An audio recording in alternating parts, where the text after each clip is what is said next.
नमस्कार मित्रों, एसके गुरु RJ 18 YouTube channel में एक बार आपका फिर से स्वागत है। पिछला वीडियो जहां हमने छोड़ा था उसी के आगे हम कंटिन्यू करते हैं। तो मित्रों, पिछले वीडियो में अंत में मैं आपको बता रहा था कि भाजकता के नियम कैसे बनते हैं और वो मैंने कंप्लीट कर दिए थे। एक नियम मैं वापस रिपीट करूंगा, समझने का प्रयास करना कि भाजकता के नियम कैसे बनते हैं। उसी के आगे फिर हम कंटिन्यू चलते हैं। तो मित्रों, भाजकता के नियम जैसे हमें 7 का नियम, 11 का नियम, 13 का नियम, 17 का नियम, 23 का नियम, 29 का नियम, इन नियमों को याद करने में हमें थोड़ी सी परेशानी होती है। तो मित्रों ध्यान देना कि ये भाजकता के नियम बनते कैसे हैं। तो बात करते हैं मित्रों 13 के नियम की। तो मित्रों ध्यान देना, 13 का नियम में जो अंतिम अंक है वो हमारे पास में क्या है? 3 है। अगर मैं 3 को 1 से गुणा करके मैं 1 में जोड़ता हूं तो हमारे पास में 4 आते हैं और 4 में 13 का भाग नहीं जाता है। अगर मैं 3 को 2 से गुणा करके 1 में जोड़ता हूं तो मेरे पास में 7 आते हैं और 7 में भी 13 का भाग नहीं जाता है। इसका मतलब क्या हुआ? यदि मैं 3 को 4 से गुणा करके 1 में जोड़ दूं तो मेरे पास में जो परिणाम आता है वो 13 आता है। देखो मित्रों, 3 को मैंने 4 से गुणा किया, 12 हो गए, 12 में मैंने 1 जोड़ा, 13 बन गए। और हमें पता है कि 13 में किसका भाग जाता है? 13 का भाग जाता है। तो यहां से नियम क्या बना? 13 के भाजकता का नियम क्या बना कि जो अंतिम संख्या है उसको किससे गुणा करना है? 4 से गुणा करना है। अंतिम संख्या को 4 से गुणा करके उसको क्या करेंगे? शेष जो संख्या बच गई उसमें जोड़ देंगे। अंतिम संख्या को 4 से गुणा करके जो शेष संख्या बच गई उसमें जोड़ देंगे। अगर इस प्रकार उस संख्या में 13 का भाग जाता है तो पूरी संख्या 13 से क्या होगी? विभाजित होगी। मित्रों बात करते हैं मान लो 23 के नियम की। तो 23 का नियम क्या कहता है? आपको बुक में नहीं मिलेगा 23 का नियम, 29 का नियम, ये आपको किताबों में नहीं मिलेंगे। तो मित्रों ध्यान देना कि 23 का नियम क्या कहता है? 3 को किससे गुणा करें? 3 को गुणा करें हम 7 से तो हमारे पास में क्या आ गया मित्रों? 21 आ गया। 3 7 हो गए 21, 21 में हम 2 जोड़े तो क्या आता है? 23 आता है। इसका मतलब क्या हुआ कि जो अंतिम अंक है उसको हमें किससे गुणा करना है? 7 से गुणा करना है। अंतिम अंक को 7 से गुणा करके किस में जोड़ दोगे? शेष बची हुई अंकों की संख्या में। ऐसे ही क्या करोगे अगर आपके पास में बड़ी संख्या है? मित्रों अगर आपके पास में बड़ी संख्या है तो आप लोग क्या करोगे? फिर अंतिम अंक को 7 से गुणा करोगे, फिर जोड़ दोगे, फिर अंतिम अंक को 7 से गुणा करोगे, फिर जोड़ दोगे। ये प्रोसेस आपको तब तक दोहरानी है जब तक आपके पास में 2 अंकों वाली कोई संख्या प्राप्त ना हो जाए। ठीक है मित्रों, तो ये हम पिछले लेक्चर में पढ़ चुके थे। स्टार्ट करते हैं इससे आगे।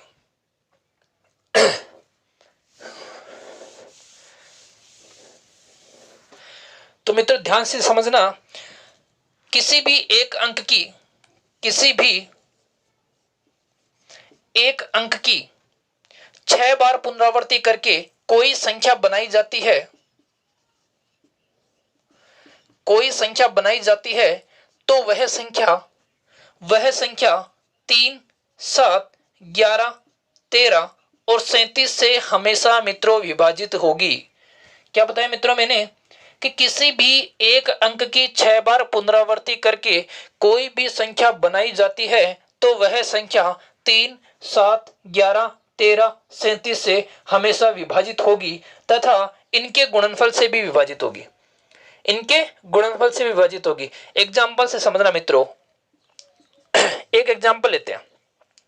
एग्जाम्पल क्या ले रहे हैं? मान लो हमारे पास में एक संख्या है और संख्या क्या है? हमारे पास संख्या है 7, 2 बार हो गए, 3 4 5 और 6। ये मैंने एक संख्या बना दी। संख्या किस प्रकार बनाई? एक ही अंक की मैंने कितनी बार पुनरावृत्ति कर दी? 6 बार पुनरावृत्ति कर दी। तो हमारे पास में एक संख्या बन गई। अब ये जो संख्या है उसमें 3 का भाग भी जाएगा मित्रों, उसमें 7 का भाग भी जाएगा, उसमें 11 का भाग भी जाएगा, उसमें 13 का भाग भी जाएगा, उसमें 37 का भाग भी जाएगा और इनके गुणनफल का भाग भी जाएगा। मतलब इस संख्या में 3 गुणा 7 का भाग भी जाएगा, 3 गुणा 7 गुणा 11 का भाग भी जाएगा, 3 गुणा 7 गुणा 11 गुणा 13 का भाग भी जाएगा और 3 गुणा 11 गुणा 13 गुणा 37 का भी भाग जाएगा। इन सबके गुणनफल का भाग भी जाएगा। अगर अलग अलग गुणनफल की बात करें मित्रों, अलग अलग गुणनफल का मतलब क्या है? तो इस संख्या में 13 गुणा 37 का भाग भी जाएगा, इस संख्या में 11 गुणा 13 के भाग भी जाएगा। कहने का मतलब क्या है कि ये जो संख्या है वो इन संख्याओं से विभाजित होगी चाहे ये संख्या गुणनफल के रूप में आए, चाहे ये संख्या आपके पास में दो दो संख्या का जोड़ा आए या तीन तीन का आए या सभी संख्या आपके साथ में एक साथ आए। तो मित्रों ध्यान देना कि जब भी एक अंक की पुनरावृत्ति कितनी बार, 6 बार पुनरावृत्ति होगी और हमारे पास में कोई संख्या बनेगी तो वो संख्या 3, 7, 11, 13, 37 से विभाजित होगी। अब मित्रों जैसे एक संख्या ले अपन लोग, क्वेश्चन ऐसे पूछा जा सकता है कि संख्या, और आपको संख्या दे दी x, कितनी बार दे दिया मित्रों, 6 बार दे दिया। कितनी बार दे दिया, 6 बार दे दिया। और बोल देंगे x एक प्राकृत संख्या है, तो यह संख्या निम्नलिखित में से किससे विभाजित होगी। और मित्रों यहां से आपको कोई ना कोई ऑप्शंस देकर वो क्वेश्चंस पूछ सकता है। बात करते हैं मित्रों इसी के दूसरे नियम की। तो दूसरा नियम क्या कहता है, ये क्या था कि किसी एक अंक की 6 बार पुनरावृत्ति करके, यहां से मित्रों मैं एक क्वेश्चन भी आपको करवाऊंगा इन्हीं नियमों से। किसी भी एक अंक की 6 बार पुनरावृत्ति करके, जैसे हमारे पास में यह संख्या बन गई मित्रों, इसी की जरूरत नहीं है, मान लो हमारे पास में यह संख्या बन गई तो यह संख्या भी इन पांचों संख्याओं से क्या होगी, विभाजित होगी, तथा इनके गुणनफल से भी क्या होगी, विभाजित होगी। तो मित्रों इनका जो गुणनफल है वो अपने पास में है। इनका गुणनफल क्या होता है मित्रों, इनका गुणनफल होता है 1,11,111। अगर आप इन सभी संख्याओं को गुणा करोगे तो आपके पास में यह परिणाम प्राप्त होगा।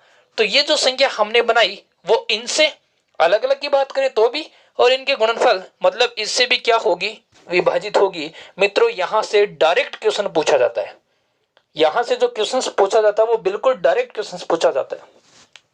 बात करते हैं इसी के दूसरे नियम की।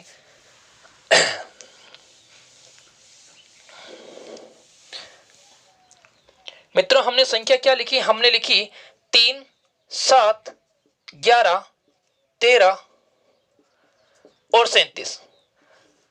अब देखो मित्रों इसका दूसरा नियम क्या है, दूसरा नियम है यदि दो अंकों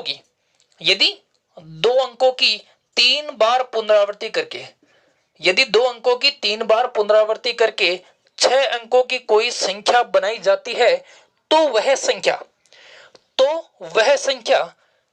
3, 7, 13, 37 से हमेशा विभाजित होती है। इस बार हमने क्या छोड़ दिया, हमने 11 छोड़ दिया मित्रों। इस बार क्या किया, हमने दो दो के जोड़े बनाए हैं। दो दो के जोड़े कैसे, कि 2 अंकों की 3 बार पुनरावृत्ति करके 6 अंकों की कोई संख्या बनाई जाती है। एग्जाम्पल समझे, मान लो हमारे पास में 2 अंक हैं 23, 2 और 3, इनकी हमने 3 बार पुनरावृत्ति कर दी। एक बार हो गया, ये 2 बार हो गया, ये 3 बार हो गया। तो पुनरावृत्ति करने के बाद में हमारे पास में एक संख्या बन गई। संख्या क्या बन गई, 2,32,323। ये जो संख्या है वो 3, 7, 13, 37 से हमेशा मित्रों विभाजित होगी। याद कैसे रखोगे मित्रों, याद इस प्रकार रखोगे कि कितने अंक ले रहा है वो, 2 अंक ले रहा है। कितनी बार पुनरावृत्ति कर रहा है, 3 बार पुनरावृत्ति कर रहा है। हमारे पास में यह संख्या कितनी थी मित्रों, हमारे पास में संख्या थी 5। कितनी थी मित्रों, 5 संख्या थी। तो ध्यान देना कि हम दो दो अंक कौन से लें, हमने स्टार्ट वाले 2 अंक ले लिए, चलो अच्छी बात है। फिर ये अगर हम 2 अंक लेते हैं तो ये पीछे अकेला रह जाता है। तो आप लोग क्या करोगे, 2 अंक शुरू से ले लोगे, 2 अंक अंत से ले लोगे। तो 3, 7, 13, 37 से कौन सी संख्या विभाजित होगी, यह संख्या विभाजित होगी। मित्रों इसी संख्या को वो इस रूप में पूछ सकता है, XY किन संख्याओं से हमेशा विभाजित होगी। तो मित्रों ध्यान देना कि ये जो मैंने संख्या बताई है वो 3, 7, 13, 37 और इनके गुणनफल से भी क्या होगी मित्रों, विभाजित होगी। तो इनके अगर गुणनफल की बात करें तो मित्रों इन संख्याओं का जो गुणनफल होता है वो अपने पास में होता है 10101। ये इन संख्याओं का क्या है मित्रों, ये इन संख्याओं का गुणनफल है। तो इनके गुणनफल से भी क्या होगी, विभाजित होगी।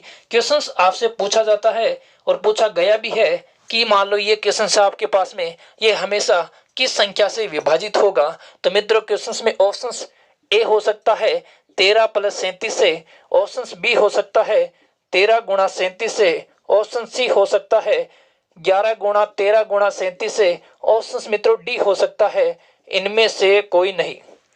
तो इस प्रकार आपको ऑप्शंस देकर वो क्वेश्चंस पूछ सकता है। तो मित्रों ध्यान देना कि अगर हमारे पास में xy दो अंकों की 3 बार पुनरावृत्ति होकर कोई संख्या बना रहा है तो वो संख्या 3, 7, 13, 37 से हमेशा विभाजित होती है और इनके गुणनफल से भी हमेशा विभाजित होती है। तो इनका गुणनफल हमारे पास में यहां शो कर रहा है, इसका मतलब इसका आंसर कौन सा सही होगा मित्रों? बी ऑप्शन सही होगा। सी ऑप्शंस में हमारे पास में क्या है मित्रों? हमारे पास में 11 है, लेकिन 11 कहाँ आएगा? जब एक ही अंक की कितनी बार पुनरावृत्ति होगी? 6 बार पुनरावृत्ति होगी। उम्मीद करता हूं मित्रों ये दोनों नियम आपको समझ में आए होंगे। बढ़ते हैं अपने अगले नियम की ओर, उसके बाद में हम लेंगे एक क्वेश्चंस।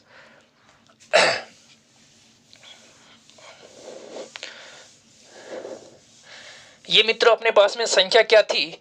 यह संख्या थी 3, 7, 11, 13 और 37। ये मित्रों अपने पास में ये संख्या थी।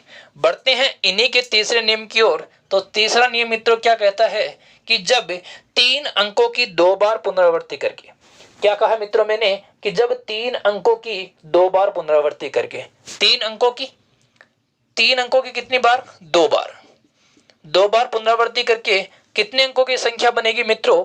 6 अंकों की संख्या बनेगी। तो वो 6 अंकों की संख्या 7, 11, 13 से हमेशा क्या होगी मित्रों? विभाजित होगी। किससे विभाजित होगी मित्रों? 7, 11, 13 से हमेशा विभाजित होगी। बात करते हैं मित्रों कि 3 अंकों की पुनरावृत्ति करके 6 अंकों की संख्या कैसे बनाते हैं।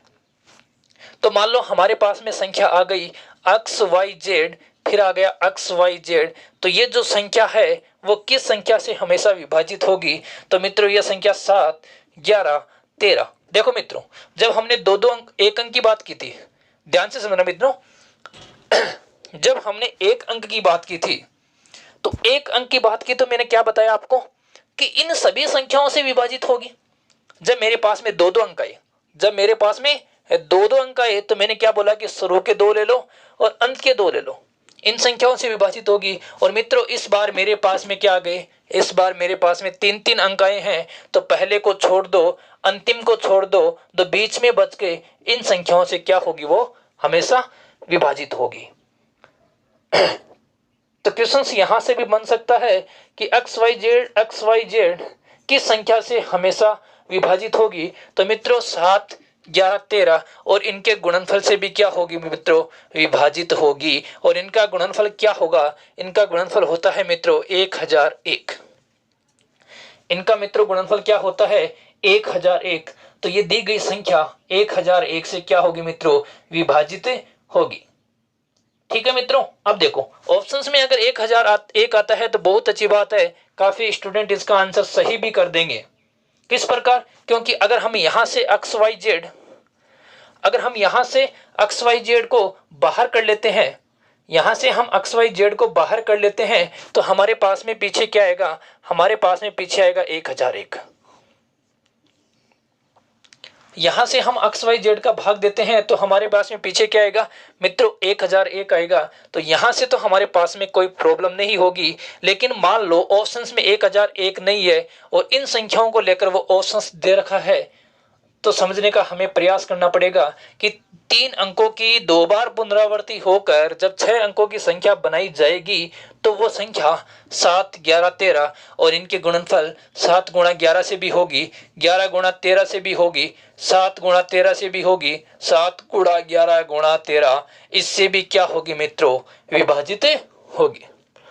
तो उम्मीद करता हूं मित्रों कि आपको तीनों नियम बिल्कुल समझ में आए होंगे। एक बार मैं फिर रिपीट कर देता हूं कि नियम क्या थे मित्रों। पहला नियम था कि जब एक अंक की 6 बार पुनरावृत्ति करके कोई 6 अंकों की संख्या बनाई जाएगी तो वो 6 अंकों की संख्या 3, 7, 11, 13, 37 से हमेशा विभाजित होगी तथा इनके गुणनफल से भी क्या होगी? विभाजित होगी। और मित्रों 3, 7, 11, 13, 37 का गुणनफल क्या होता है? 1,11,111।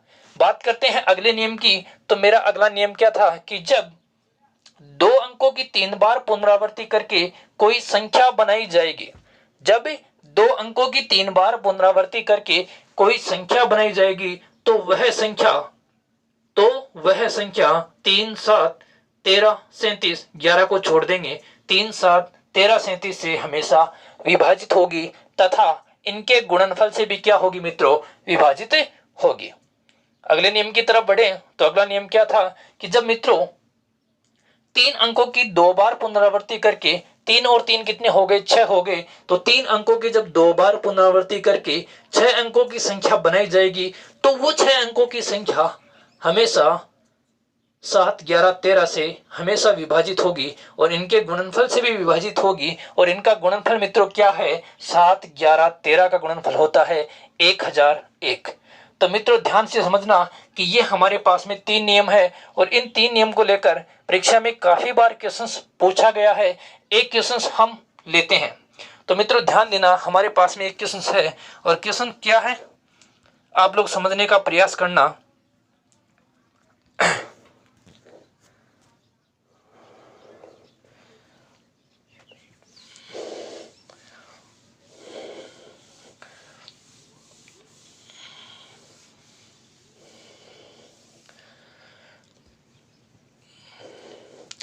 क्वेश्चंस अपने पास में इस प्रकार है, जो आपकी बोर्ड की स्क्रीन पर आप लोग क्वेश्चंस देख सकते हो। क्वेश्चंस है मित्रों, किसी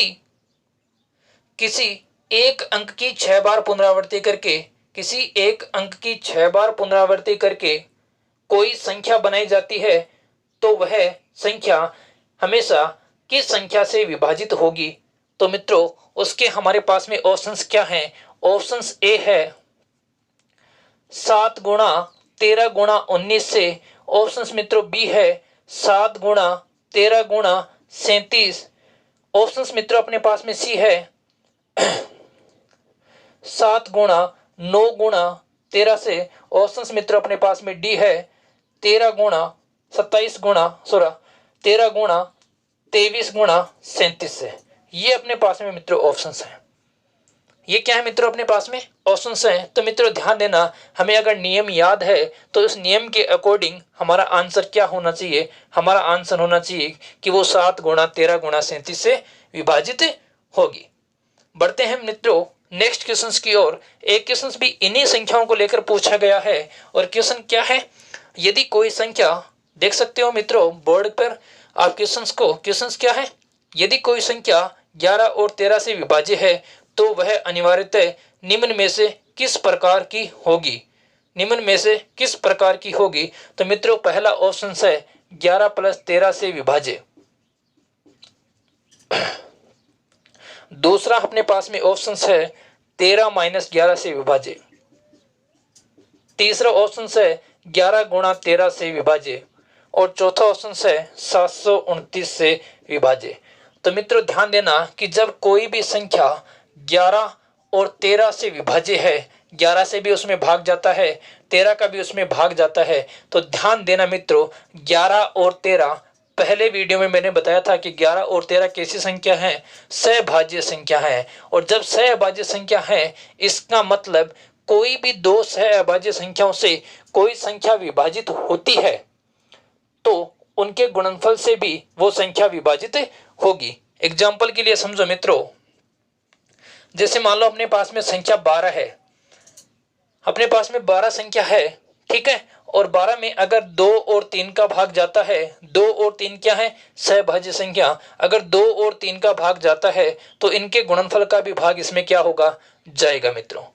लेकिन ध्यान देना कि यहाँ एक ऑप्शन है योग का, तो 2 और 3 का योग मित्रों 5 होता है, 5 का भाग 12 में नहीं जाता है। तो इसका मतलब इसका आंसर क्या होगा, ये दोनों जब सहभाज्य संख्या है तो इनके गुणनफल से भी भाग जाना जरूरी होगा। इसका मतलब इसका आंसर मित्रों 11 गुणा 13 होगा। तो उम्मीद करता हूं मित्रों कि ये क्वेश्चंस भी आपको बिल्कुल समझ में आया होगा। ऐसे क्वेश्चंस इन्हीं नियमों पर आधारित पूछे गए हैं और आगे पूछे जाने की भी मित्रों संभावना बनी रहेगी। अब बात करते हैं मित्रों, हमारा एक चैप्टर बीच में, टॉपिक बीच में छूट गया था और टॉपिक क्या था, स्थानीय मान और जातीय मान। स्थानीय मान और जातीय मान। मित्रों ध्यान देना, जो जातीय मान है इसके अनेक नाम है। इसे हम अंकीय मान भी बोलते हैं, इसे हम मित्रों नेज मान भी बोलते हैं, इसे मित्रों हम शुद्ध मान भी बोलते हैं। जो जातीय मान है इसके मित्रों और नाम है। और नाम क्या है? अंकीय मान, नेज मान और मित्रों शुद्ध मान। ठीक है, इसे स्थानीय मान को प्लेस मान बोलते हैं, इसे हम मित्रों फेस मान बोलते हैं। ठीक है, अब ध्यान देना कि स्थानीय मान क्या होता है और जातीय मान क्या होता है। मित्रों स्थानीय मान नाम से पता चल रहा है स्थान का मान, स्थान का मान। और ध्यान देना मान मित्रों, स्थानीय मान स्थान की स्थिति पर निर्भर करता है। मित्रों जो स्थानीय मान है वो स्थान की स्थिति पर निर्भर करता है। अगर स्थान, जैसे मान लो हमें कोई संख्या का स्थानीय मान पूछा है, एग्जाम्पल से समझो, आपको बहुत अच्छी तरीके से समझ में आएगा। मान लो हमारे पास में एक संख्या है 1 2 3 2 3 5, ये मान लो हमारे पास में मित्रों कोई संख्या है और हमसे पूछा है कि इस 3 का स्थानीय मान क्या होगा। तो मित्रों इस 3 का स्थानीय मान, 3 के आगे जितने अंक हैं उतनी हम 0 लगा देंगे। तो इस 3 का स्थानीय मान मित्रों क्या होगा? 30 होगा। अगर बात करें मित्रों इस 3 के स्थानीय मान की, और तो इस 3 के स्थानीय मान की बात करें तो यहाँ हमारा स्थानीय मान क्या होगा? 3 के आगे 1 2 3 0 हैं तो हम 3 0 लगा देंगे। तो कहने का मतलब है कि यहाँ 3 ढाई के स्थान पे था, यहाँ 3 1000 के स्थान पे या होने के कारण इनके स्थानीय मान में मित्रों क्या हुआ? परिवर्तन हुआ। तो कहने का मतलब स्थानीय मान स्थान का मान है जो स्थान की स्थिति के अनुसार क्या होगा मित्रों? बदलता रहेगा। लेकिन अगर हम जातीय मान की बात करें तो इस 3 का जातीय मान भी 3 होगा, इस 3 का जातीय मान भी क्या होगा मित्रों? 3 होगा। किसी भी अंक का आपसे जातीय मान पूछा गया है, क्या बताए मित्रों? अगर आपको किसी भी अंक का जातीय मान पूछा गया है तो जातीय मान वही होता है जो आपसे पूछा गया। अगर आपसे किसी संख्या में 5 का जातीय मान पूछा है तो मित्रों 5 ही होगा। 7 का जातीय मान पूछा है तो मित्रों 7 ही होगा। लेकिन अगर बात करें स्थानीय मान की तो स्थानीय मान उस स्थिति पे निर्भर करेगा कि वो 5 या 7 सैकड़े पे आया है या दहाई पे आया है या 1000 पे आया है। ठीक है मित्रों, तो बढ़ते हैं, एक दो क्वेश्चंस करते हैं। डायरेक्ट क्वेश्चंस आजकल नहीं पूछते हैं कि 5 का स्थानीय मान क्या होगा, 7 का स्थानीय मान क्या होगा। ऐसे क्वेश्चंस हमसे आजकल परीक्षा में नहीं पूछते हैं। तो कैसे क्वेश्चंस हमसे पूछते हैं? तो एक क्वेश्चन अपन लोग मित्रों लेते हैं। तो देखना मित्रों क्वेश्चंस है मेरे पास में, और क्वेश्चन क्या है? संख्या 7 2 8 4 5 8 1, 7 2 8 4 5 8 1, 7 2 8 4 5 8 1 में 8 के दो स्थानीय मानों का अंतर कितना होगा? मित्रों क्वेश्चन आप लोग बोर्ड पे देखें। क्वेश्चन क्या है कि संख्या 72 84 581 के 8 के दो स्थानीय मानों का अंतर क्या होगा? तो मित्रों ध्यान देना, यहाँ जो 8 है और यहाँ जो 8 है, इनके स्थानीय मानों का हमसे क्या पूछा है? अंतर मित्रों पूछा है। अगर जातीय मानों का अंतर पूछता तो इसमें अपना ऑप्शन नंबर 1 सही था, क्योंकि जातीय मान 8 का 8 ही होगा और 8 में से 8 को घटा देंगे तो 0 आएगा। लेकिन पूछा किसका अंतर है? पूछा मित्रों स्थानीय मान का है। स्थानीय मान का पूछा है। तो अगर इसके स्थानीय मान की बात करें तो 8 के आगे कितने अंक है मित्रों? 8 के आगे 4 अंक हैं, तो इसका स्थानीय मान मित्रों हो गया 80,000।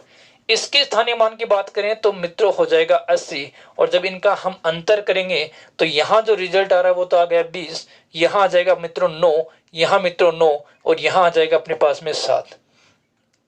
तो मित्रों इनका अंतर कितना हो गया? इनका अंतर हो गया 79,920।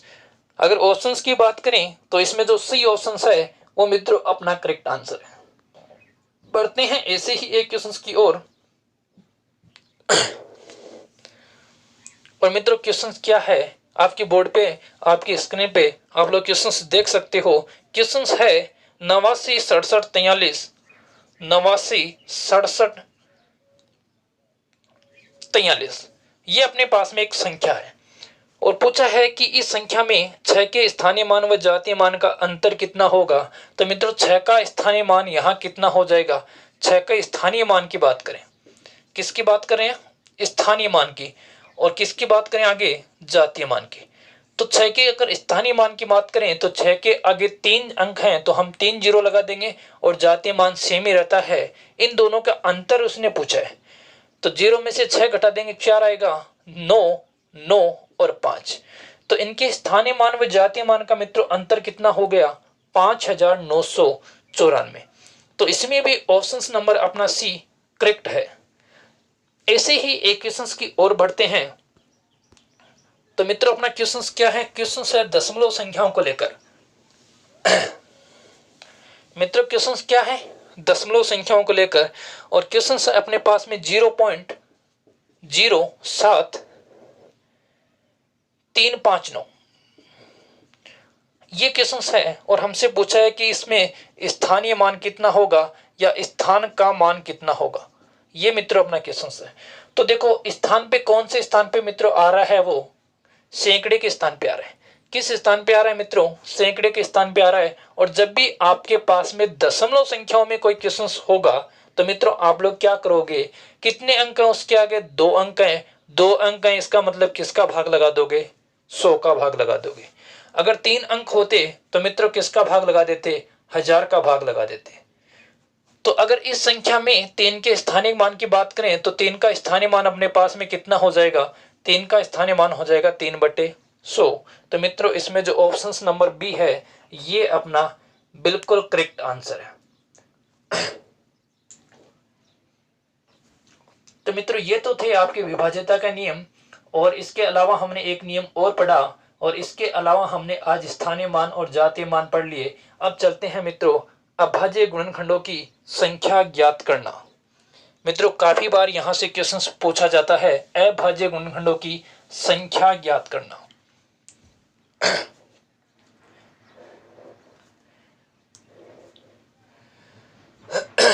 लेते हैं मित्रों पहला क्वेश्चन, और क्वेश्चन हमारे पास में ये है कि क्वेश्चन है 120 में कितने अभाज्य गुणनखंड हैं, ये अपना मान लो मित्रों पहला क्वेश्चन है। तो हम क्या करेंगे, 120 के अभाज्य गुणनखंड कर लेंगे। और 120 के अभाज्य गुणनखंड कितने होते हैं, 120 में सबसे पहले 2 का भाग दें तो 60 आएगा, फिर 2 का भाग दें तो मित्रों 30 आएगा, फिर 2 का भाग दें तो मित्रों 15, फिर 2 का भाग दें मित्रों, अब 2 का भाग नहीं जाता है, इसका मतलब अब कितने का भाग देंगे, 3 का भाग देंगे तो 5, और फिर 5 का भाग देंगे तो कितना आएगा मित्रों, 1 आएगा।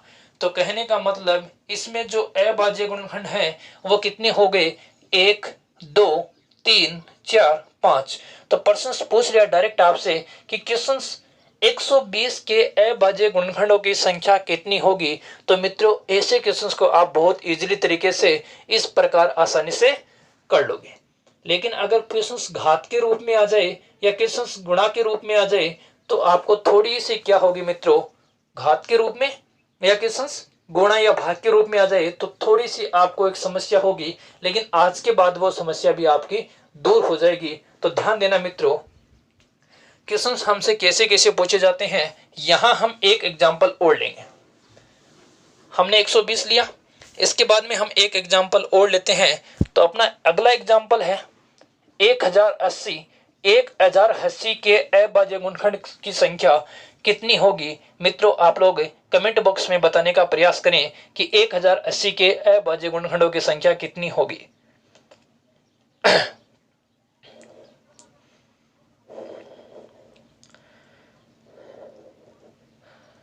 तो देखना मित्रों, हम सबसे पहले 2 का भाग दें तो 5, यहाँ 4, 540 हो गया, फिर 2 का भाग दें तो 270 हो गया, फिर 2 का भाग दें तो अपने पास में 135 हो गया। अब मित्रों 2 का भाग नहीं जा रहा है तो 5, 3, 8 और 1 9। अब मित्रों 3 का भाग जा रहा है तो 3, 4, 12, 3, 9, 3 चौक 12 बच गया 1, और 3, 5, 15। फिर 3 का भाग दें तो मित्रों 15 आ रहा है, फिर 3 का भाग दें तो मित्रों 5, फिर 5 का भाग दें तो मित्रों 1। अब देखते हैं कितनी संख्या हो गई, 1, 2, 3, 4, 5, 6 और 7। तो मित्रों इसमें जो अभाज्य गुणनखंडों की संख्या है वो कितनी है, 7 है। कितनी है मित्रों, 7 है। बढ़ते हैं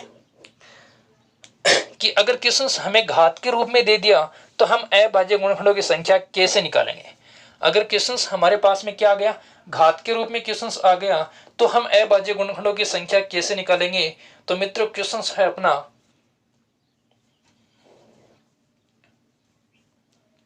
क्वेश्चन है अपना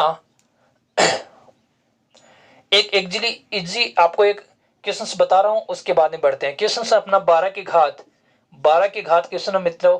12 की घात मान लो अपने पास में 2 है। एक छोटा सा एग्जांपल से समझें कि 12 की घात मित्रों कितनी है, 2 है। तो पहले हम 12 के अभाज्य गुणनखंड करते हैं। 12 के क्या होंगे, 2, फिर 6 गया, फिर 2, फिर 3 आ गया, फिर 3। तो 12 के जो अभाज्य गुणनखंड है वो मित्रों कितने अपने पास में, 3 हुए। कितने हुए, 3 हुए। अब अगर बात करें 12 के स्क्वायर की, तो 12 का स्क्वायर मित्रों होता है 144।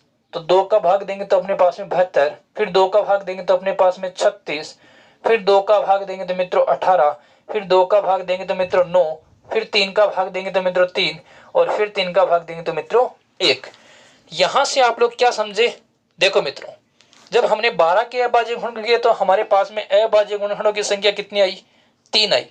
और जब हमने 12 के स्क्वायर के अभाज्य गुणनखंड किए तो हमारे पास में अभाज्य गुणनखंडों की संख्या मित्रों कितनी आई, 6 आई।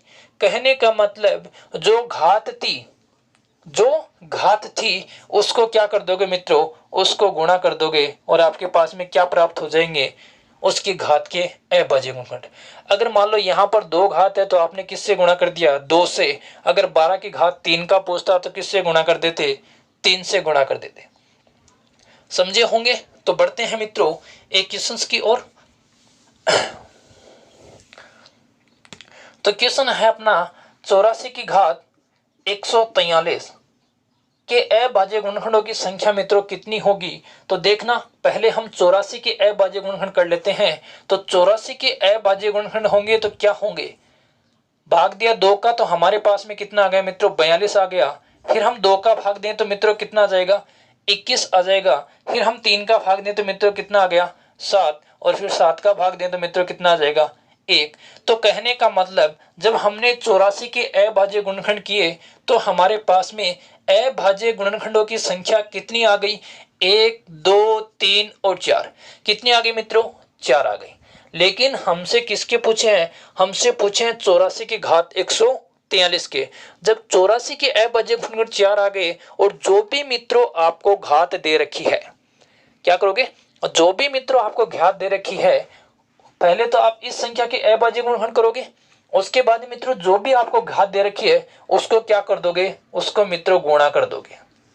क्या कर दोगे मित्रों, गुणा कर दोगे। पिछले एग्जाम्पल से आपने समझा होगा। तो हम क्या करेंगे, 4 को गुणा कर देंगे किससे, 4 को गुणा कर देंगे मित्रों 143 से। तो जब 4 को 143 से गुणा करेंगे तो हमारे पास आएगा 4 तिया 12, 4 4 16 मित्रों, 4 4 16 ये कितना हो गया 17, 4 एकम 4 और ये कितना हो गया 5। तो ये जो हमारे पास में क्वेश्चन था, इस क्वेश्चन के अभाज्य गुणनखंडों की संख्या मित्रों कितनी हो जाएगी, इसके अभाज्य गुणनखंडों की संख्या हो जाएगी 572 हो जाएगी मित्रों। मित्रों कितनी हो जाएगी, 572 हो जाएगी। एक एग्जाम्पल और समझते हैं मित्रों, एक एग्जाम्पल हम और समझते हैं। फिर भी मैं एक आपको छोटा सा एग्जाम्पल बता रहा हूं। छोटा सा एग्जाम्पल क्या है, ध्यान से समझना। 6 का स्क्वायर, 6 के स्क्वायर में अभाज्य गुणनखंडों की संख्या, चलो 6 की घात 3 ले लेते हैं। 6 की घात 3 में अभाज्य गुणनखंडों की संख्या कितनी होगी। तो मित्रों पहले क्या करोगे, पहले 6 के करोगे। 6 के क्या होते हैं, 2 और 3, मतलब 6 के अभाज्य गुणनखंड मित्रों कितने हुए, 2 हुए। अब देखो घात कितने मित्रों, 3 है। तो जितने अभाज्य गुणनखंड यहां हुए उसको किससे गुणा कर देंगे मित्रों, 3 से गुणा कर देंगे। तो 6 की घात 3 के अभाज्य गुणनखंड कितने होंगे मित्रों, 6 होंगे। मान लो यहाँ 3 की जगह 31 होता तो हम क्या करते, 2 को किससे गुणा कर देते, 31 से। मान लो यहाँ 312 होता तो 2 को किससे गुणा कर देते, 312 से। मित्रों 2 को कैसे गुणा कर रहे हैं, 2 को इस प्रकार गुणा कर रहे हैं क्योंकि जो कोष्टक के अंदर जो संख्या है उसके गुणनखंड कितने होते हैं, उसके गुणनखंड मित्रों 2 हैं। तो जिससे जैसे घात बढ़ेगी उससे क्या करते जाएंगे मित्रों, गुणा करते जाएंगे। देखते हैं अगले एग्जाम्पल की ओर।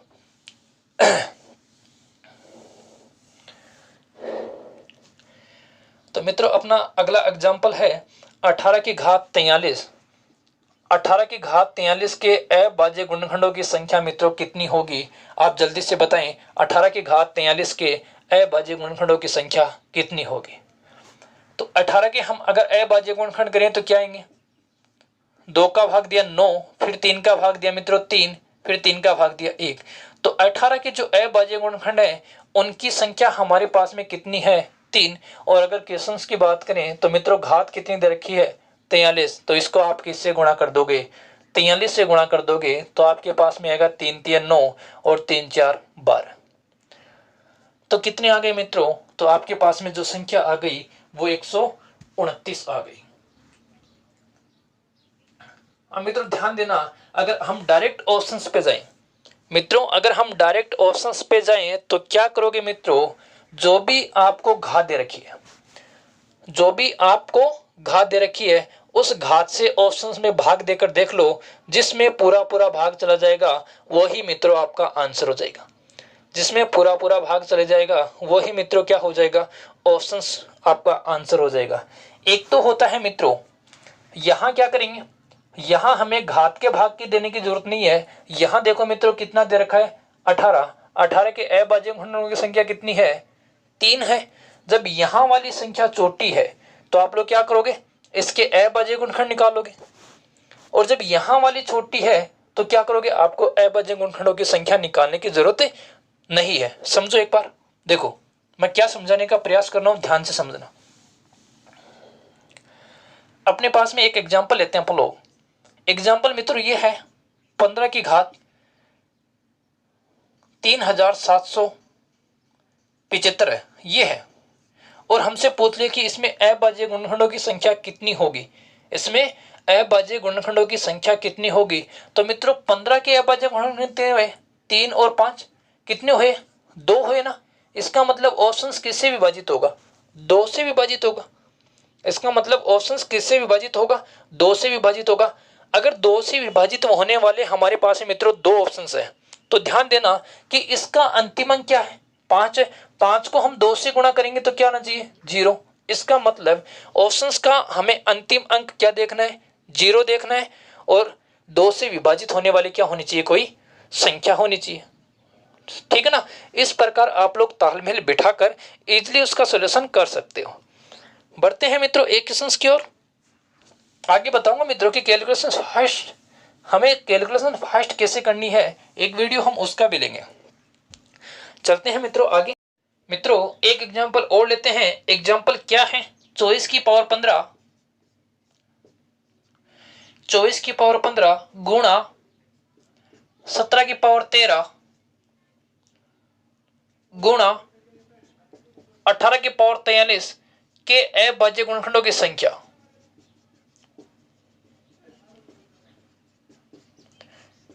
के अभाज्य गुणनखंडों की मित्रों संख्या हमसे पूछिए। तो ध्यान देना मित्रों 24 के अभाज्य गुणनखंड कितने होते हैं? तो 24 के अभाज्य गुणनखंड होते हैं 2 2 2 और 3। मतलब 24 के जो अभाज्य गुणनखंड है उनकी संख्या मित्रों होती है 4।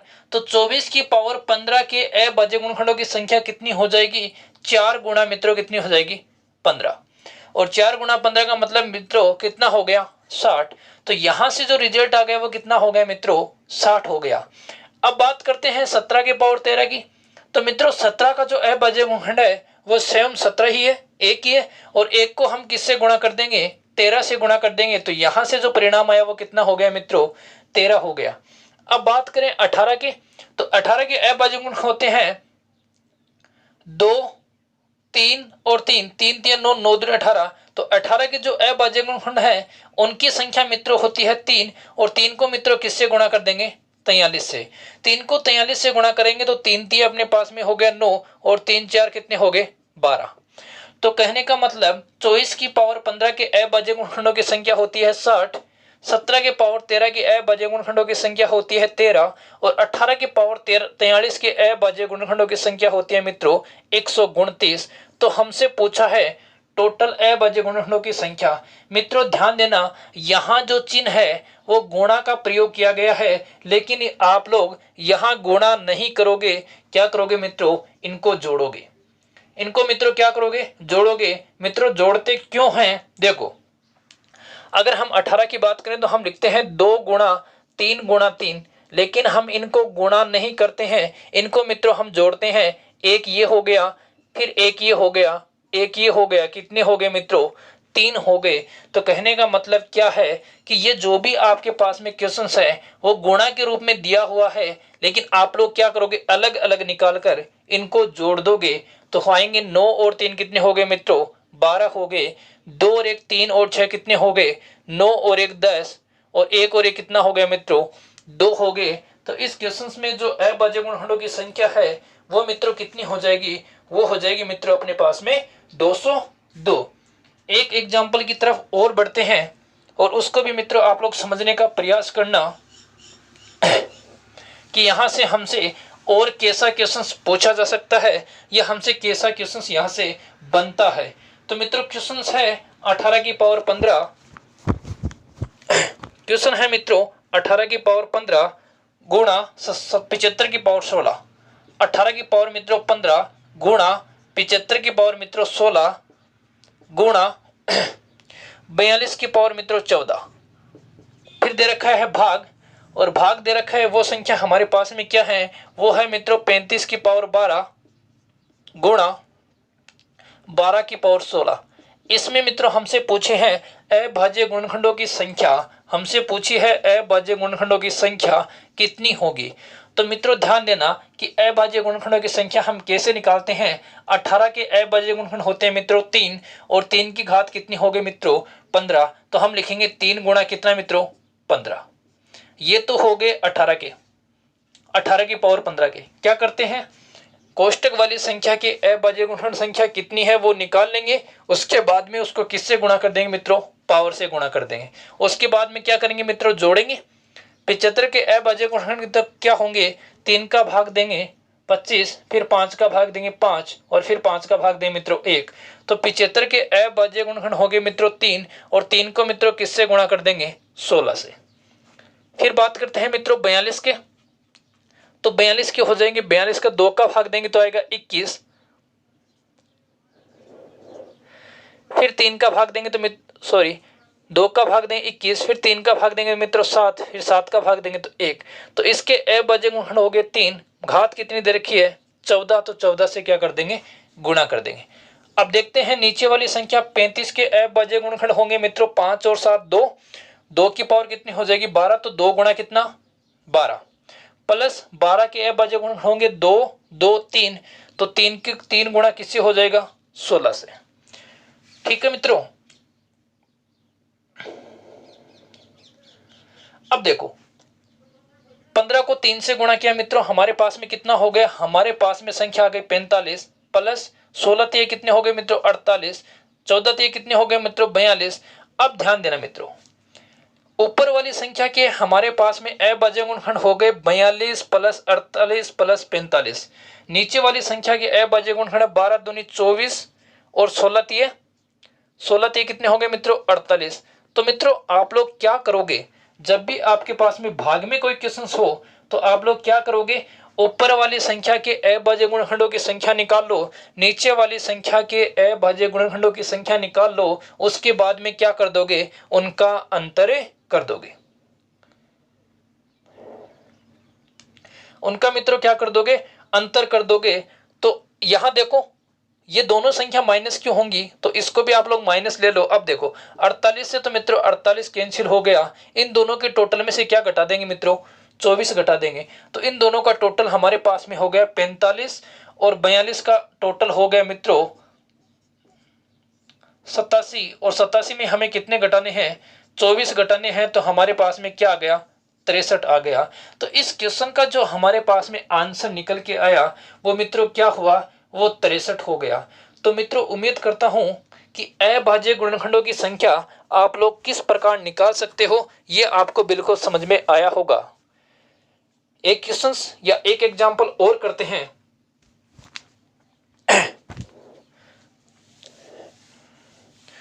मित्रों एक एग्जांपल हम और करते हैं, और हमारे पास में एग्जांपल क्या है, एग्जांपल है मित्रों 23 की पावर 73 गुणा 17 की पावर 23 बट्टे 15 की पावर 16 के अभाज्य गुणनखंडों की संख्या कितनी होगी। तो मित्रों ध्यान से समझना, 23 के अभाज्य गुणनखंडों की संख्या 1 होती है और 1 किससे गुणा हो जाएगा मित्रों 73 से, प्लस 17 के अभाज्य गुणनखंडों की संख्या भी मित्रों 1 होती है, 1 किससे गुणा हो जाएगा 23 से, और 15 के अभाज्य गुणनखंडों की संख्या मित्रों 2 होती है, 2 किससे गुणा हो जाएगा 16 से। 73 को 1 से गुणा करेंगे 73, 23 को 1 से गुणा करेंगे 23, ये दोनों मित्रों क्या हो जाएंगे जुड़ जाएंगे, और ये नीचे वाली संख्या क्या हो जाएगी मित्रों घट जाएगी। तो हमारे पास में परिणाम क्या आएगा, हमारे पास परिणाम आ जाएगा 73 प्लस 23 हो गए अपने पास में 96, और 96 से कितने घटा देंगे 16 दूनी मित्रों 32 घटा देंगे। तो 32 घटाएंगे तो अपने पास में क्या आ गए मित्रों 64 आ गए। तो मित्रों अभाज्य गुणनखंड से संबंधित आपके पास में इतने ही क्वेश्चंस थे और इतने ही प्रकार के हमसे क्वेश्चंस पूछे गए हैं और पूछे जाने की संभावना है। आगे मित्रों हमारे 2 महत्वपूर्ण छोटे छोटे बिंदु बच गए हैं, उन बिंदुओं पर चर्चा करते हैं और अगले वीडियो में हम संख्या पद्धति से संबंधित और भी क्वेश्चंस और भी थ्योरी और भी कंटेंट समझने वाले हैं। तो मित्रों तो जो छोटे छोटे अपने बिंदु बच गए थे उस पे भी हम चर्चा करते हैं। तो एक बिंदु है मित्रों परिमेय संख्या का, और एक बिंदु है मित्रों अपरिमेय संख्या का। मित्रों परिमेय और अपरिमेय संख्या को लेकर हमने चर्चा कर ली थी कि परिमेय संख्या कौन सी होती है, अपरिमेय संख्या कौन सी होती है। तो परिमेय संख्या p बटे क्यों वाली, अपरिमेय संख्या p बटे क्यों के रूप में नहीं लिख सकते। पाई एक अपरिमेय संख्या है, लेकिन पाई का मान 22/7 एक परिमेय संख्या है, 0 भी एक परिमेय संख्या है। अब यहां से क्वेश्चंस हमारे क्या बच गए थे उसके बारे में चर्चा करें। देखो क्वेश्चंस पूछा जाता है कि a और b मान लो कोई 2 संख्या है हमारे पास में, a और b क्या है हमारे पास में 2 संख्या है। तो इन दोनों संख्याओं के बीच परिमेय संख्या क्या होगी, इन दोनों संख्याओं के बीच परिमेय संख्या क्या होगी, ये हमसे पूछा जा सकता है। मित्रों ध्यान देना कि a और b ये 2 परिमेय संख्या हैं, इन दोनों परिमेय संख्याओं के बीच अनंत परिमेय संख्या है, बहुत सारी परिमेय संख्या है, और उन्हीं अनंत परिमेय संख्याओं में से हमें कोई ना कोई एक परिमेय संख्या वो ऑप्शंस में देगा और हमसे पूछेगा कि इन दोनों के बीच में परिमेय संख्या क्या होगी। तो मित्रों ध्यान देना हम इन दोनों के बीच में परिमेय संख्या कैसे निकालते हैं। तो अगर a को अक्स से गुणा करें उसमें b जोड़ दें और नीचे हम अक्स प्लस 1 लिखें, तो यहां से हम कोई भी इनके बीच की परिमेय संख्या निकाल सकते हैं। कैसे निकालोगे मित्रों, एक को आप किसी न किसी संख्या से गुणा कर दो, चाहे 1 से गुणा कर दो, जहां अक्स का मान क्या है 1 2 3 4 आगे बढ़ता रहेगा। इस प्रकार हम क्या कर सकते हैं, इनके बीच की परिमेय संख्या निकाल सकते हैं, इनके बीच की मित्रों परिमेय संख्या निकाल सकते हैं। अक्स का मान 1 2 3 4 5। अगर नॉर्मली हमसे क्वेश्चंस पूछा गया है तो a और b के बीच की परिमेय संख्या क्या होती है, a प्लस b बटे 2। क्या होती है मित्रों, a प्लस b बटे 2 ये परिमेय संख्या होती है। लेकिन मान लो a प्लस b बटे 2 का हमारे पास में ऑप्शंस नहीं है, तो हम लोग क्या करेंगे, अक्स का मान रखते जाएंगे और चेक कर लेंगे कौन सी इनके बीच में परिमेय संख्या होगी। अगर अक्स का मान 1 रखेंगे तो यही परिणाम प्राप्त होगा, अक्स का मान 2 रख लेंगे, अक्स का मान 3 रख लेंगे। इस प्रकार हम परिमेय संख्या निकाल सकते हैं। देखते हैं मित्रों एक एग्जाम्पल की तरफ। तो मित्रों ध्यान देना हम यहां से एक एग्जाम्पल ले रहे हैं, और एग्जाम्पल मित्रों क्या है, मान लो हमसे क्वेश्चंस पूछा गया कि 5 और 6 इनके बीच में कोई परिमेय संख्या बताओ, और इनके बीच में हम परिमेय संख्या कैसे निकाल सकते हैं। हम निकाल सकते हैं मित्रों 5 प्लस 6 बटे 2 बराबर अपने पास में आ गया 11 बटे 2। ये भी एक परिमेय संख्या होगी। मित्रों अगर ये ऑप्शंस में नहीं है, मित्रों अगर ये ऑप्शंस में नहीं है तो हमारा ऑप्शंस क्या हो सकता है, अभी मैंने आपको क्या बताया, a अक्स प्लस b बटे अक्स प्लस 1। तो अब हम क्या करेंगे, अक्स के स्थान पे 2 रख लेंगे, 1 रखने पर हमारे पास ये 2 रखेंगे तो 5 गुणा 2 कितना हो गया मित्रों 10 हो गया, 10 प्लस 6 कितना हो गया 16, और अक्स का मान हमने 2 रखा तो 2 रे कितने हो गए 3, तो हमारे पास आ गया 16 बटे 3। ये भी परिमेय संख्या हो सकती है। अगर ये भी ऑप्शंस में नहीं है तो मित्रों अक्स का मान हम 3 रख लेंगे, तो 5 3 15, 15 प्लस क्या हो गया 6, और 3 और 1 कितना हो गया मित्रों, 3 और 1 हो गया 4। तो इस प्रकार हम क्या कर सकते हैं, परिमेय संख्या निकाल सकते हैं। चलते हैं एक एग्जाम्पल की तरफ। और हमसे एग्जाम्पल परीक्षा में सीजीएल के एग्जाम में प्रश्न पूछा गया था। और मित्रों प्रश्न क्या है, प्रश्न है मित्रों 3/4 और 3/8 के बीच एक परिमेय संख्या है। 3/4 ऑप्शन, क्वेश्चन आप बोर्ड पर देख सकते हो, 3/4 व 3/8 के बीच एक परिमेय संख्या है। ऑप्शंस आपको दिखाई दे रहे हैं। तो मित्रों ध्यान देना, इनके बीच में परिमेय संख्या क्या होगी। तो मित्रों इनके बीच में परिमेय संख्या कैसे निकालेंगे, आप लोग क्या करोगे, 3/4 प्लस 3/8 उसका क्या कर दोगे मित्रों, आधा कर दोगे। पहला काम तो आपका यही है। अगर यहां से अपना काम बन जाता है तो अच्छी बात है, अगर यहां से काम नहीं बनता है तो मैं आपको एक एग्जांपल लेकर और बताऊंगा। तो यहां से देखना मित्रों, जो हमारा एलसीएम है वो एलसीएम अपना मित्रों 8 आ गया। 4 का भाग 2 टाइम 2 को 3 से गुणा करेंगे 6, 8 का भाग 1 टाइम 1 को 3 से गुणा करेंगे 3, बटे कितना हो जाएगा मित्रों 2। तो 6 और 3 हो गए 9/8, 9/8 गुणा मित्रों 1/2, ये ऊपर जाएगा। ठीक है, तो 9 बटे कितना हो गया मित्रों 16, और 9/16 हो गया। इसका मतलब अपना जो ऑप्शन नंबर 3 है वो अपना करेक्ट आंसर है। तो हमने क्या किया, इसकी इजीली परिमेय संख्या निकाल दी। और परिमेय संख्या कैसे निकाली मित्रों, हमने परिमेय संख्या निकाली, दोनों को जोड़कर हमने क्या कर दिया मित्रों, 2 का भाग दे दिया। एक तो मित्रों ये तरीका है इसका कि इन दोनों के बीच में हम परिमेय संख्या कैसे निकालें, एक तो मित्रों ये तरीका है। दूसरा तरीका अगर हम अपनाएं तो 3/4 का मतलब होता है मित्रों 0.75।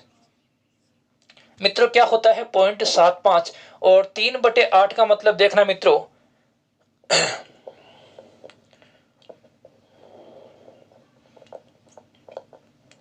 3/8 का मतलब हो गया 8 दूनी 16, 8 तिया हो गए 24, तो 0.8 तिया 24 बच गए मित्रों अपने पास में कितने, 6 बच गए, 8 6 48, लगभग मित्रों 36 आ रहा है। यहाँ 0.75 है, यहाँ मित्रों कितना अपने पास में 36, तो इनके बीच की वैल्यू हमें चाहिए।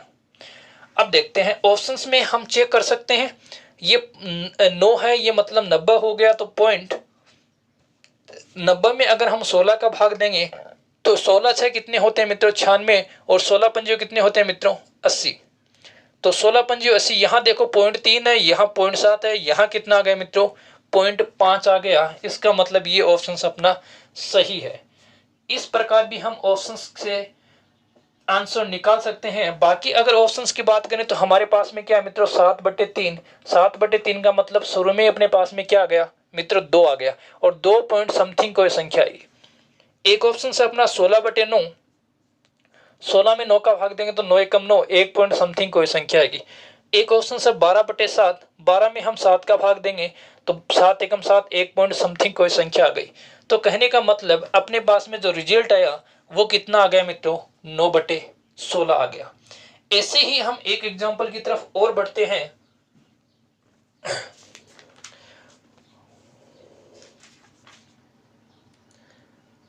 और मित्रों ये एग्जांपल भी सीपीयू की एग्जाम में हमसे पूछा गया है।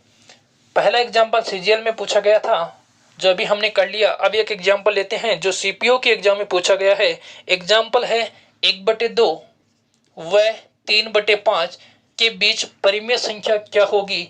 और मित्रों यहाँ जो ऑप्शन है वो है 2/5। पहला ऑप्शन 2/5, दूसरा ऑप्शन है मित्रों 4/7, तीसरा ऑप्शन है मित्रों 2/3, और मित्रों चौथा ऑप्शन है 1/3। ये हमारे पास में 4 ऑप्शन हैं और हमसे पूछा है कि इनके बीच में परिमेय संख्या क्या होगी। तो मित्रों क्या करेंगे, भाग देकर चेक कर लें। और भाग देकर चेक करेंगे तो यहाँ हमारे पास में मित्रों क्या आ रहा है 0.5 आ रहा है, और यहाँ हम भाग देंगे तो मित्रों हमारे पास में आएगा 0.6 आएगा। 0.5 और 0.6 के बीच में हमें क्या करनी है, एक परिमेय संख्या देखनी है इन ऑप्शन में से। तो अगर 20 में हम 5 का भाग दें तो ये तो मित्रों 0.4 हो गए, ये ऑप्शन तो बिल्कुल गलत है। अगर 40 में 7 का भाग दें तो हमारे पास में 7 5 35 होते हैं। मित्रों इस ऑप्शन में हम चर्चा कर सकते हैं, ये 0.5 है, 0.5 से समथिंग थोड़ा आगे आएगा। 20 में 3 का भाग दें तो मित्रों ये तो हो गया 0.6 से आगे। 1 में हम मित्रों 3 का भाग दें तो ये बन गया 0.333। तो कहने का मतलब हमें 0.5 से आगे लेना है और 0.6 से पीछे लेना है। तो अपना जो 4/7 है ये अपना क्या होगा मित्रों, करेक्ट आंसर होगा। क्यों होगा, ये 0.5 है, ये 0.6 है और ये मित्रों अपने पास में 0.57 आएगा। 0.57 और इसके आगे भी कोई नंबर आएगा तो इसका मतलब ये अपने पास में क्या हुई, इन दोनों के बीच में क्या हुई मित्रों, परिमेय संख्या हुई। बात करते हैं मित्रों, हमने 2 एग्जाम्पल देख लिए। बात करते हैं मित्रों अपरिमेय संख्याओं को लेकर। अपरिमेय संख्याओं को लेकर मित्र बहुत बात करते हैं। तो अपरिमेय संख्याओं की अगर बात करें तो ए और बी के बीच में हमें पूछी है अपरिमेय संख्या। हमसे क्या पूछी है, ए और बी के बीच में पूछी है अपरिमेय संख्या। तो मित्रों ध्यान देना, ए और बी के बीच में अपरिमेय संख्या या तो होगी √a इंटू बी, ए गुणा बी।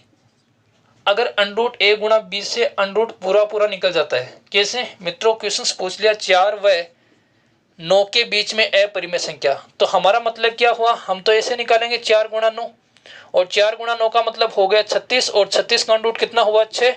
तो 6 तो हमारे पास में क्या है मित्रों, परिमेय संख्या है।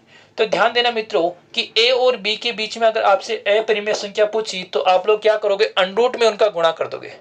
√ में जब भी आप गुणा करोगे तो ध्यान देना मित्रों कि वो संख्या पूर्ण वर्ग संख्या नहीं होनी चाहिए। क्या ध्यान दोगे मित्रों कि वो जो संख्या है वो पूर्ण वर्ग संख्या नहीं होनी चाहिए। बाई चांस ये जो संख्या है ये एक पूर्ण वर्ग संख्या हो जाती है तो हम क्या करेंगे, इसके बीच अपरिमेय संख्या लिखेंगे। ए बी का क्या करोगे, ए गुणा बी का क्या करोगे मित्रों, क्यूब रूट करोगे। ये हम क्या लिख देंगे, अपरिमेय संख्या लिख देंगे। अगर यहां से √ पूरा निकल जाता है तो क्या करेंगे, वो परिमेय हो जाएगी, वो अपना आंसर गलत हो जाएगा। लेकिन जब √ पूरा नहीं निकलता है तो ये अपना ये सही हो जाएगा और जब √ निकल जाता है तो गलत है, तो हम क्या करेंगे, उसमें क्यूब रूट ले लेंगे। या तो आप ये प्रयोग कर लो या मित्रों आप लोग ये प्रयोग कर लो। यहां से मित्रों हम अपरिमेय संख्या की भी क्या कर सकते हैं, जांच कर सकते हैं। उम्मीद करता हूं कि मित्रों आपको वीडियोज पसंद आ रहे हैं। अगर आपको वीडियोज पसंद आ रहे हैं तो आप अधिक से अधिक मित्रों को जोड़ने का प्रयास करें। रोज 8:15 बजे अपनी क्लास चलती है। ठीक है मित्रों, तो आज के लिए इतना ही।